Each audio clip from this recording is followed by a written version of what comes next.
수예배를 하나님께 드리겠습니다.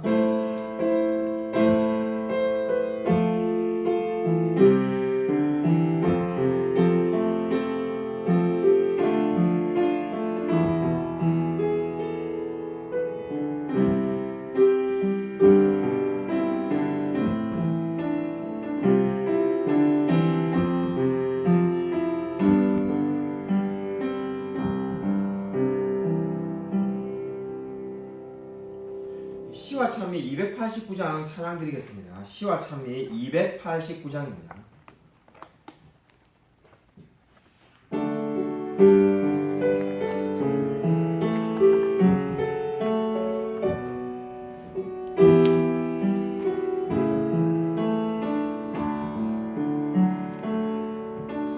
오직 주의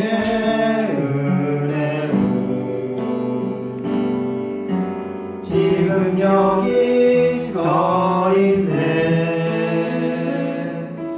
하는 경배 하는 찬양 내 영혼 예배 드리네. 나를 위해 이 땅에 오신 주의 십자가 고통 이기신 주님 그래 어찌 잊으리. 주의 날 채우시네. 주의 보게 하시네. 살아가는 동안 은혜로만 살리. 십자가 은혜로 오직 주의 은혜로 오직 주의 은혜로 지금 여기 서 있네. 하는 경배 하는 찬양 내 영혼 예배 드리네. 나를 위해 이 땅에 오신 주의 은혜 십자가 고통 이기신 주님 그래 어찌 잊으리. 주의 날 채우시네. 주의 보게 하시네. 살아가는 동안 은혜로만 살리. 십자가 주의 날 채우시네. 주의 날 채우시네. 주의 보게 하시네. 살아가는 동안 은혜로만 살리. 십자가 은혜로. 아멘. 그렇습니다. 주님 참으로 우리 한 십자가 은혜로만 살고 있음을 고백드립니다. 나의 힘과 나의 능력과 나의 재능으로 살아가는 것이 아니라 날마다 은혜로만 살아가고 있음을 늘 감사하며 고백할 수 있도록 역사하여 주시옵소서. 말씀을 사모하는 마음을 허락하여 주시면 감사를 드립니다. 분주하고 바쁜 삶 가운데서도 수예배로 모일 수 있게 해주시고 이 수예배를 통해서 기독교 강요를 알아갈 수 있게 해주심을 감사를 드립니다. 비록 때때로 어렵고 이해하기 어려운 부분이 있다 할지라도 진리를 알아가는 기쁨 가운데 인내할 수 있도록 은혜 베풀어 주시옵소서. 진리가 우리를 자유케 할 줄로 믿습니다. 하나님의 말씀을 사모하며 그 말씀대로 살아갈 수 있는 능력도 하나님께서 덧입혀 주시옵소서. 주께서 이 시간을 함께하여 주실 줄 믿사오며 살아계신 예수 그리스도 이름으로 간절히 기도드립니다. 아멘.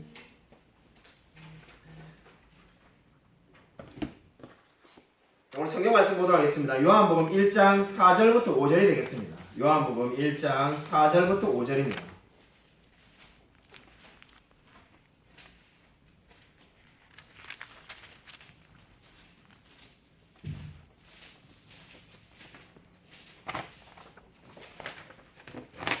신약 성경 142면에 있습니다.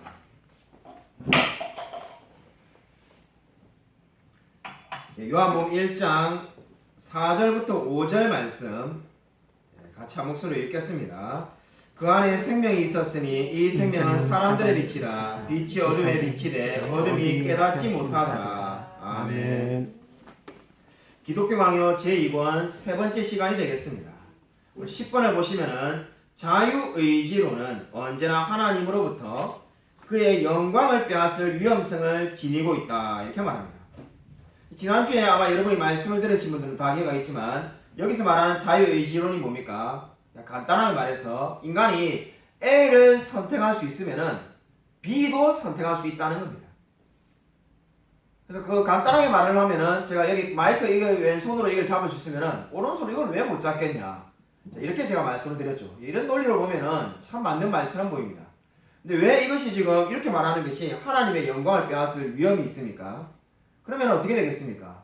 이거 지금 마이크로 말할 때는 맞는 것처럼 보이지만 실제로 맞는 말이죠. 그러나 이 한쪽이 지금 악이고 여기가 선이라면은 스스로 선을 선택할 수 있다는 말이 됩니다. 물론 당연히 로마서에 있는 말씀과도 위배되지만은 스스로 선을 택할 수 있으면 어떻게 되겠습니까? 저와 여러분 모든 사람들이 그리스도인들이 스스로 하나님을 먼저 선택한 겁니다. 그럼 하나님께서 저와 여러분을 먼저 사랑하사 먼저 택하시고 에베소서가 말한 것처럼 창세전에 우리를 택하사 그리고 우리를 예정하시고 우리를 위해서 그리스도를 보내셔서 구원하셨다고 했는데 스스로 우리가 하나님을 선택할 수 있게 되면은 그 하나님의 에베소서에 나오는 1장에 나오는 모든 하나님의 영광은 다 사라지는 거죠. 그 이야기를 하고 있는 겁니다. 인간의 자유의지를 강조하면은 하나님의 영광을 빼앗을 위험이 되는 겁니다. 그러면 어떻게 됩니까? 하나님은 작은 하나님이 되는 거죠. 위대하신 하나님이 아니라 정말로 보잘것없는 작은 하나님이 될 위험이 있다는 겁니다. 그렇기 때문에 인간은 스스로 선을 택할 수 없다라고 로마서 3장이 분명히 말을 하고 있습니다. 자, 그래서 이미 이거는 지난주에 다 했던 이야기이기 때문에 또 하지는 않겠습니다. 자, 11번에 보시면은 그래서 참된 겸손은 뭔가? 웨슬린이 이렇게 말을 했습니다. 기독교의 교훈을 묻는다면은 나는 첫째도 둘째도 셋째도 그리고 언제나 겸손이라고 대답하겠다. 자, 여기서 말하는 겸손이 뭘까요? 여기서 말하는 겸손이 뭔지를 알아야 왜 어거스틴은 기독교를 한마디로 말해서 겸손이라고 말하는지를 알 수가 있습니다. 여기서 말하는 겸손은 우리가 20억짜리 아파트를 사는데 아이고 우리 성도님 좋은 아파트 비싼 거 사시네요 이러면은 아이고 별거 없습니다. 집이 좁아요. 이렇게 말하는 것이 겸손이 아닙니다. 그건 자기를 낮추는 거고 그렇게 말하면 세상에 그렇게 하는 사람들 얼마나 많습니까? 또는 다르게 비유를 들면은 공부를 아주 잘하는데 아이고 뭐 우리 공부 별거 없습니다. 그냥 지금 현재 1등하고 있습니다. 이렇게 겸손하게 말하는 거를 우리가 여기서 말하는 겸손이 아닙니다. 그런 거는 그냥 우리가 교양을 갖춰가지고 말을 잘하시는 분이죠. 성경이 말하는 겸손은 뭔가? 하나님을 알고 자신을 아는 겁니다. 하나님이 어떤 분이십니까? 그 하나님을 알고 내가 어떤 사람인지를 아는 거죠. 나는 죄인이고 하나님만이 유일하신 신이라는 것을 인정하는 것. 그게 겸손입니다.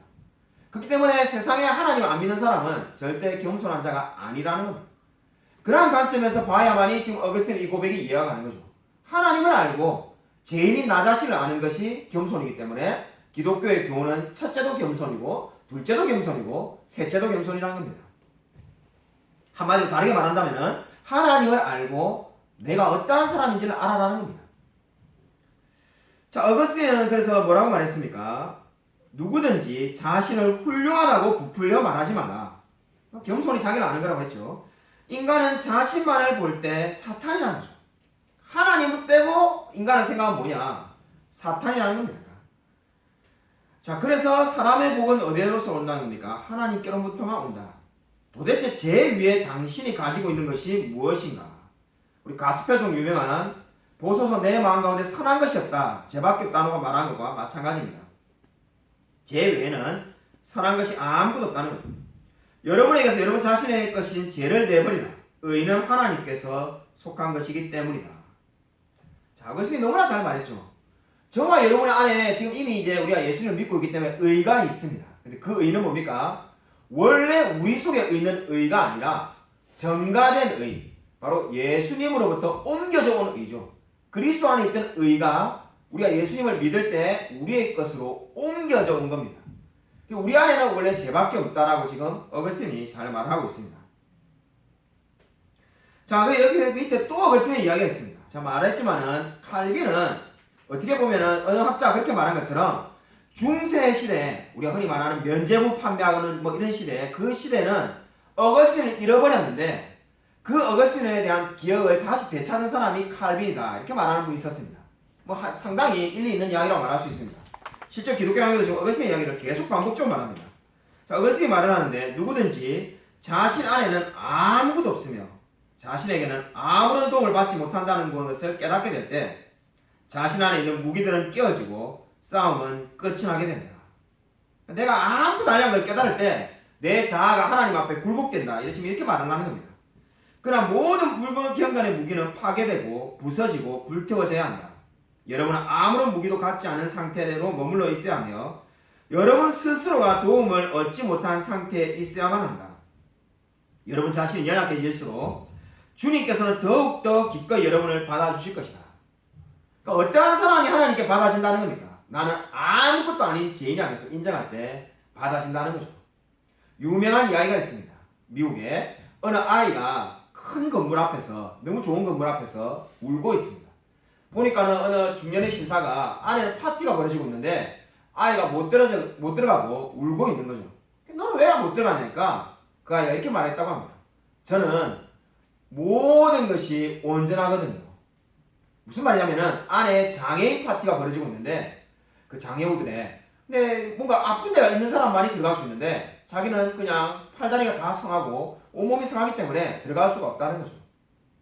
그 이야기가 바로 지금 여기에 오늘 지금 어거스틴과 칼빈이 말하는 것과 똑같습니다. 어떤 사람이 하나님을 믿을 수가 있는가? 내가 죄인이라고 인정하는 사람이 하나님께로 들어갈 수 있다는 거죠.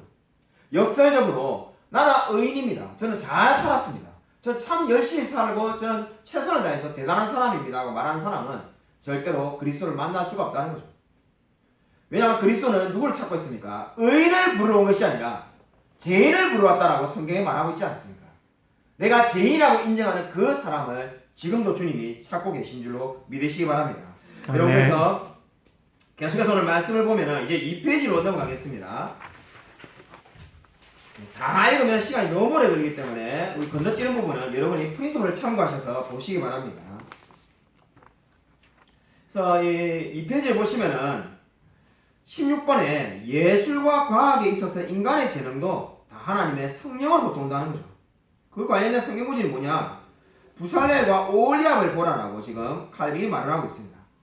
그러니까 저와 여러분이 성령에 있는 성령에 의해서 저와 여러분에게 있는 그 많은 능력들, 지혜들도 다 하나님이 주셨다라고 말을 하고 있습니다. 그래서 하나님의 성령이 오직 믿는 자 안에서만 거하신다는 거죠. 그래서 17번에 요약을 하면은 우리는 이러한 사실을 거울로 삼아서 우리 안에 남겨진 것이 모두 하나님의 자비하신 덕분임을 반드시 알아야만 된다고 경고를 받는다.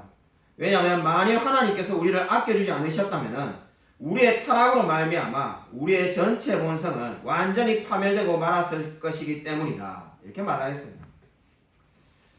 자, 계속해서 18번에 보시면은 우리의 이해력의 한계들 이렇게 되어 있습니다.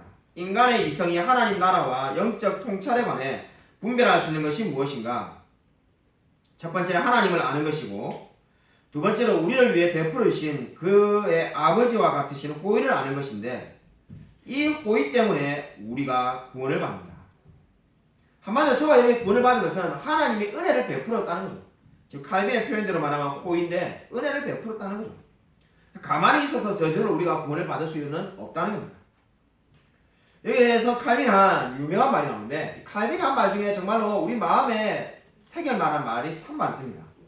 가장 위대한 천재가 두더지보다 더 눈이 어둡다. 그러니까 가장 이 세상에 똑똑한 천재라 하더라도 어떻다는 겁니까? 두더지보다도 영적으로 눈이 더 어둡다는 거죠. 그 말은 스스로는 하나님을 만날 수가 없다는 겁니다. 왜냐하면 눈이 어둡기 때문에. 세 번째, 하나님의 법에 따라 우리의 생활을 설계하는 방법에 대해 아는 것이다. 19번을 보시면 요한복음 1장 4절 5절 바로 오늘 우리가 읽은 말씀입니다.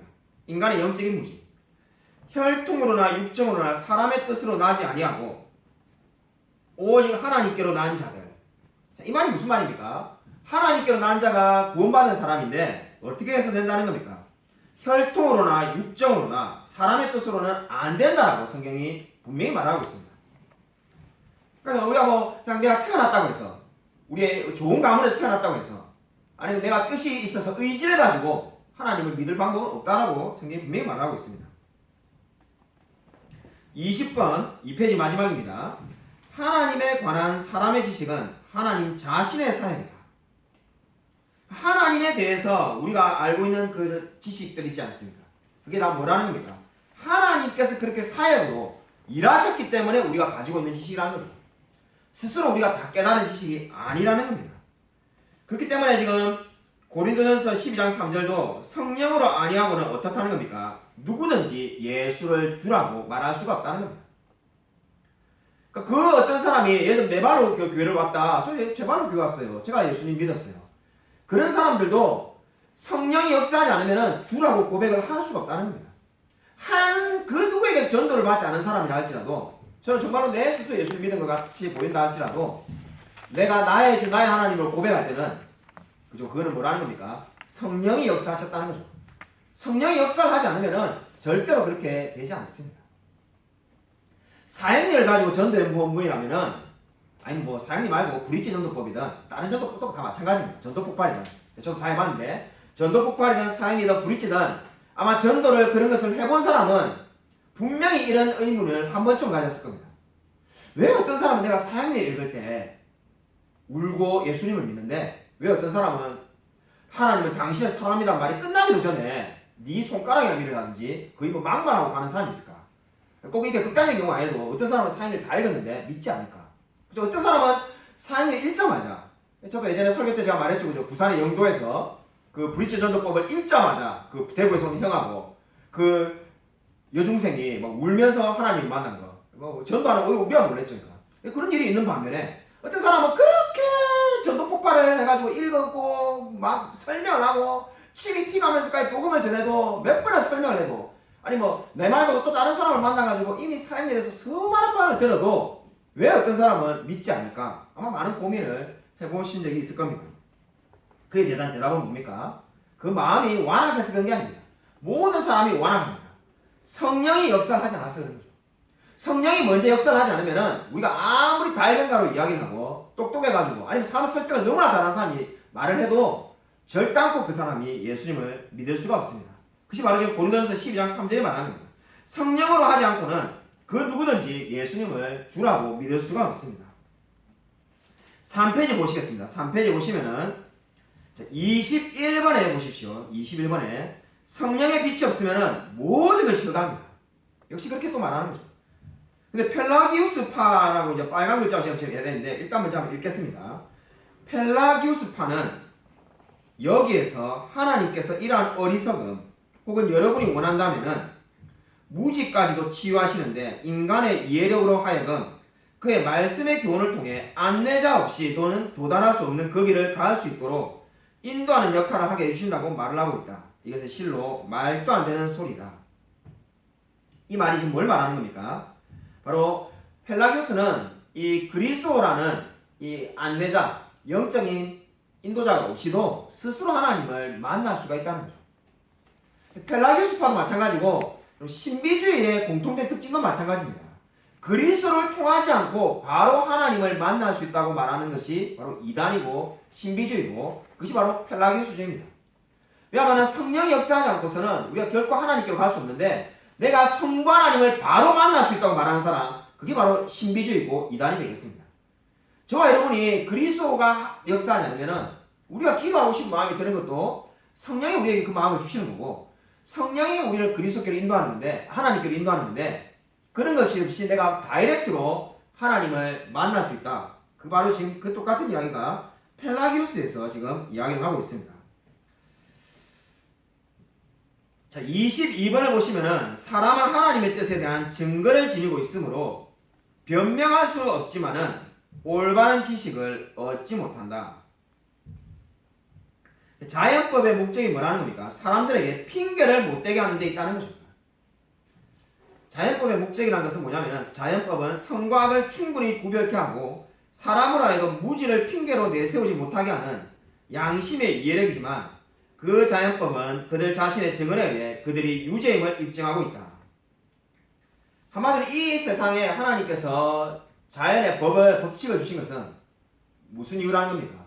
그 어느 민족도 여자를 강간해도 된다 이렇게 말하는 데는 아무도 없죠. 그렇게 공통적인 법을 하나님이 주신 것은 양심에 의해서 내가 죄인임을 인정하라고 말을 하는 겁니다.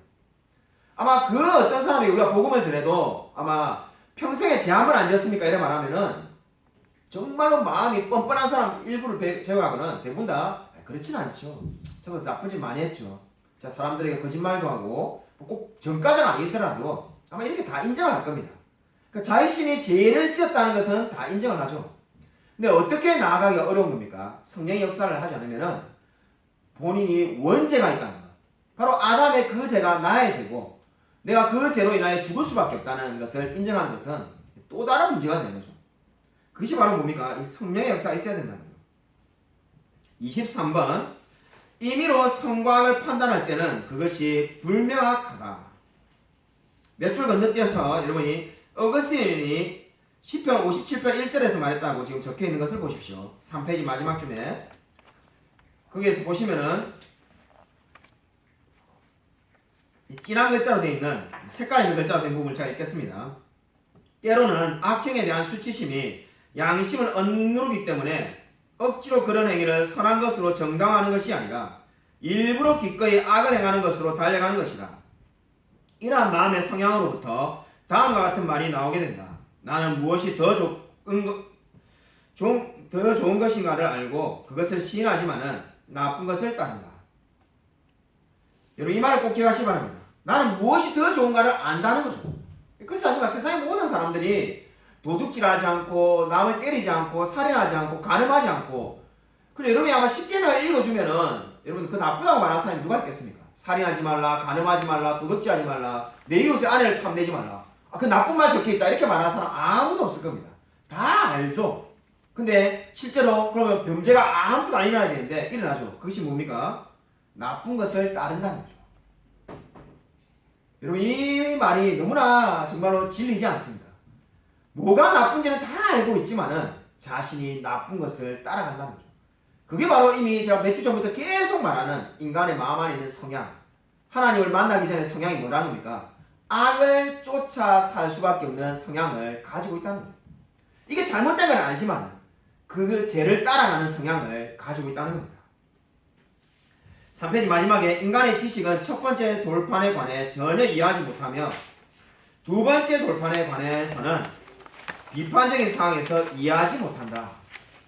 이 지금 돌판이 뭘 말하는 겁니까?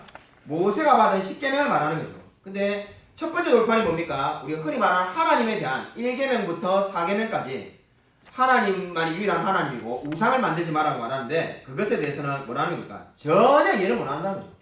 그냥 하나님이 살아계신 것조차 믿지 않으니까요.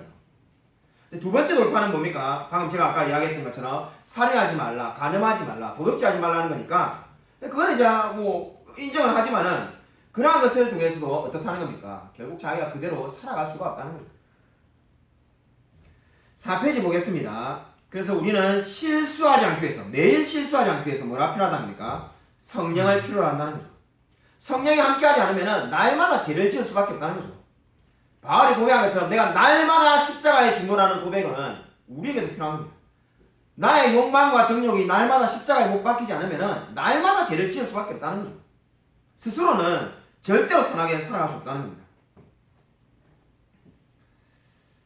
좀 그 위에 지금 이게 뭡니까? 4페이지 이게 진한 글자로 색깔로 되어 있는데 그걸 다 읽지 않고 중간쯤에 보시면은 그것을 다윗은 되어 있는 부분이 있습니다. 그것을 다윗은 다음과 같이 적절하게 표현했다. 내가 전심으로 주를 찾았사오니 주의 계명에서 떠나지 말게 하소서. 전심으로 주를 찾았지만은 어떻게 하라는 겁니까? 주의 계명에서 떠나지 말게 하소서. 이것은 지금 뭐 어떤 고백입니까? 이미 하나님을 만나고 난 다음에 한 고백이라는 거죠. 자, 근데 이미 하나님을 만난 사람도 어떻게 합니까? 계속해서 주님을 찾는다라고 말을 하고 있습니다. 그러므로 그는 다른 곳에서 자신의 허물로 잃어버린 정직한 영이 회복되기를 기도했다. 왜냐하면 처음에 주셨다가 우리에게 잠시 뺏으신 것을 도로 회복하시 주는 것도 동일한 하나님께서 친히 하시는 일이기 때문이다. 지금 뭘 이야기하고 있습니까? 처음에 하나님께서 우리에게 큰 은혜를 주셨는데 이 은혜가 잠시 사라졌다가 다시 회복해 하시는 것도 하나님의 일이라는 거죠. 철로역정에 여기에 대한 좋은 예가 있습니다. 두루마리를 잃어버렸던 적이 있었죠. 크리스찬이 여행을 하다가 두루마리를 잃어버립니다. 그 크리스찬이 어떻게 했습니까? 두루마리를 잃어버린 곳으로 돌아갔죠. 그래서 그 두루마리를 가지고 다시 여행을 합니다. 그게 바로 뭘 이야기하는 겁니까? 우리가 흔히 말하는 첫사랑을 회복해라. 하나님에 대한 첫사랑을 회복해라는 이야기와 마찬가지입니다. 너가 잃어버린 그곳에서 다시 시작하라는 거죠. 지금 똑같은 이야기를 여기서 하고 있는 겁니다. 영적인 회복은 언제 일어나는가? 너가 영적인 능력을 잃어버린 그곳에서부터 다시 시작하라는 거죠. 그게 바로 뭡니까? 존 버년이 말하는 두루마리를 잃어버린 곳을 찾아가서 그 두루마리를 되찾는 것으로 시작하라는 이야기가 되겠습니다. 26번에 보시면은 자연적인 본능은 선과 받아들일 수 있는 것을 동등하게 취급하며 자유와는 아무런 관련이 없다. 사람은 선한 복을 따르기를 원하지만은 그것을 따르지 않는다는 것이다. 왜냐하면 영원한 복을 좋아하지 않는 사람은 하나도 없지만은 그 누구도 성령의 충동을 받지 않으면 그것을 구하려 하지 않기 때문이다. 27번 우리의 의지는 성령이 없이 선을 사모할 수 없다. 여러분 아무리 강조해도 지나치지 않은 겁니다. 지금 벌써 몇 주째 계속 반복되고 있죠. 우리의 의지는 성령이 없이는 선을 사모할 수 없습니다. 예수를 믿어도 마찬가지입니다. 저와 여러분이 성령이 없이는 결코 선을 사모하지 않습니다. 그래서 우리는 죄를 범하는 자마다 죄의 종이라는 말씀을 귀담아 드려야 됩니다. 우리는 본질상 진노의 자녀이며 우리는 죄의 멍에를 지고 있다. 그러나 만일 사람의 전제, 즉 전인이 죄의 세력 아래 놓여 있다면은 분명히 제일 중요한 자리인 의지도 반드시 가장 든든한 족쇄들에 의해 속박을 받아야만 될 것이다.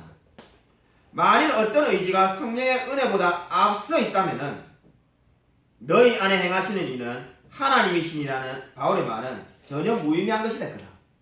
그러니까 펠라기우스를 지금 염두에 두고 말하는 거예요. 펠라기우스는 의지가 은혜보다 더 먼저 있다고 말하는데 은혜보다 의지가 더 강조를 두면 뭐가 문제라는 겁니까? 성경 말씀에 너희 안에 행하시는 이가 하나님이시다고 말하고 있잖아요.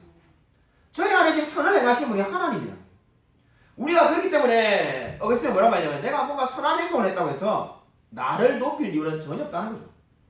왜냐하면 우리 안에 선을 행하시는 하나님께서 그렇게 우리의 마음을 감동시켜 주신 건 아니죠. 제가 오늘 만약에 좋은 일을 하나 선한 일을 했다. 그것이 나의 의지로만 되는 것이 아니라 나의 의지는 내버려도 뭡니까? 죄 짓는 데밖에 활용이 안 된다는 거죠. 근데 성령께서 우리의 마음을 감동감화시켜 주셔서 그 선한 일을 행하시게 하신다는 거죠. 너희 안에 착한 일을 행하시는 분이 하나님이시다라고 말을 하고 있지 않습니다. 마지막 보겠습니다. 하나님께서 모든 일에 있어서 여러분보다 더 앞서 행하셨다. 이 말을 꼭 기억하시기 바랍니다. 하나님께서 모든 일에 있어서 여러분보다 더 앞서 행하셨다는 거죠. 이제 여러분은 할 수 있을 때 그의 진노가 내리기 전에 미리 행동해야 된다. 어떻게? 여러분 이 모든 것이 하나님께로부터 왔고 여러분이 가진 좋은 것은 무엇이든지 다 그로부터 온 것임을 고백하라. 악한 것은 무엇이든지 다 여러분 자신에게서 온 것임을 고백하라. 그리고 조금 후에 우리의 것은 다 죄 외에는 아무것도 없다라고 하라. 오늘 결론이고 정말 우리가 몇 주 동안 배운 이야기의 결론이기도 합니다. 이보다 더 명확한 이야기가 없습니다. 제가 뭐 설명할 필요도 없습니다. 다시 한 번 더 읽고 마치고자 합니다. 하나님께서 모든 일에 있어서 여러분보다 더 앞서 행하셨다. 이제 여러분은 할 수 있을 때 그의 진노가 내리기 전에 미리 행동해야 한다. 어떻게? 여러분 이 모든 것이 하나님께로부터 왔고 여러분이 가진 좋은 것은 무엇이든지 다 그로부터 온 것임을 고백하라. 악한 것은 무엇이든지 다 여러분 자신에게서 온 것임을 고백하라. 그리고 조금 후에 우리의 것은 다 제 외에는 아무것도 없다라고 하라. 오늘 이 말을 꼭 기억하시고 이 고백이 저와 여러분의 고백이 되기를 주님의 이름으로 간절히 축원드립니다. 아멘. 하나님 아버지 감사를 드립니다. 정말 모든 것이 선한 모든 것이 하나님께로부터 온 것임을 고백드립니다. 그리고 악한 모든 것은 내 마음속으로부터 온 것임을 고백합니다. 우리는 하나님이 없다면 성령의 은혜가 없다면 죄밖에 지을 수 없는 존재임을 고백드립니다. 주께서 우리의 마음을 사로잡아 주시고 지금도 우리 안에 우리 마음 안에 행하시는 그 하나님께서 우리의 모든 삶과 행동을 감찰하여 주시옵소서. 참으로 우리가 정말 주님의 은혜로만 살아가는 자임을 알고 날마다 하나님께 감사하며 기뻐하며 살아갈 수 있게 되어지기를 소원합니다. 우리 정말 성령이 함께하지 않으면 우리의 영적인 눈은 두더지보다 더 어둡다라고 고백할 수밖에 없습니다. 주께서 우리의 마음 가운데 함께 하셔서 주님과 함께 동행하는 것이 너무나 즐겁고 복되다라고 날마다 감사하며 살아갈 수 있도록 은혜 부어 주시옵소서. 주께서 이번 한 주간의 삶도 언제나 붙들 줄 믿사오며 살아계신 예수 그리스도 이름으로 간절히 기도드립니다. 아멘. 이제는 주 예수 그리스도의 은혜와 하나님의 사랑과 성령의 교통하심이 내 속에는 사랑한 것이 아무것도 없으며 모든 사랑한 것은 하나님께로부터 왔으며 지금도 날마다 우리가 선을 행하기 위해서는 날마다 우리가 죄를 짓지 않기 위해서는 성령 하나님을 매일매일 의지하여야 된다는 것을 믿고 우리의 모든 것을 매 순간마다 하나님께 의지하며 살아가기로 다짐하는 이 자리에 있는 성도들과 동영상 예배드린 모든 성도들 머리 위에 지금부터 영원토록 함께 있을지어다. 아멘.